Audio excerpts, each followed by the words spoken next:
நோக்கத்துடன் அந்த ஆங்கிலேயர்கள் நம் இந்திய நாட்டை கைப்பற்றி ஆட்சி செய்து மக்களையும் படுத்தினார்கள். நம் நாட்டு வங்கிகளையும் கொள்ளையடித்தார்கள்.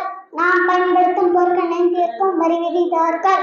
இதனால் நாடெங்கும் விடுதலை போராட்டம் நடந்தது.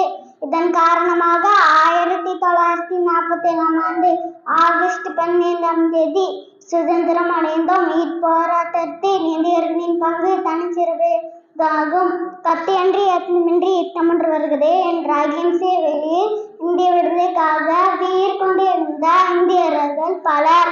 மகாத்மா காந்தி, நேரு, பாரதியார், ஜான்சி ராணி, வேலு நாச்சியார் மற்றும் பல விடுதலை போராட்ட வீரர்களின் குருதியும் தியாகமும் தான் நாம் சுவாசிக்கும் இந்த சுதந்திரம் காற்றில் கலந்திருப்பது. இந்திய விடுதலைக்காக அகிம்சை வழியில் காந்தியும் அச்சமில்லை அச்சமில்லை அச்சமென்பதில்லையே என்று பாரதியை போன்று சில முழங்கிய முழக்கங்கள் நம் காதில் கேட்கத்தான் செய்கின்றனர். என் முழக்கத்தின் முன் ஆங்கிலேயர்களின் ஆயுதங்கள் அனைத்தும் தோற்று போயின. தண்ணீர் விட்டால் வளர்த்தும் சர்வேசா இப்பயிரை கண்ணீராய் காத்தும். இந்த வரிகள் விடுதலை கிடைக்க நம் வீரர்கள் எவ்வளவு பாடுபட்டு உள்ளனர் என்பதை வெளிப்படுத்துகிறது. நம் மண்ணில் வீரம் புதைக்கப்படவில்லை, விதைக்கப்பட்டுள்ளது. விதையிலிருந்து எழுந்த விருட்சங்களாய் வீர் கொண்டு எழுவோம். இந்திய நாட்டில் ஒற்றுமைக்காக பாடுபடுவோம்.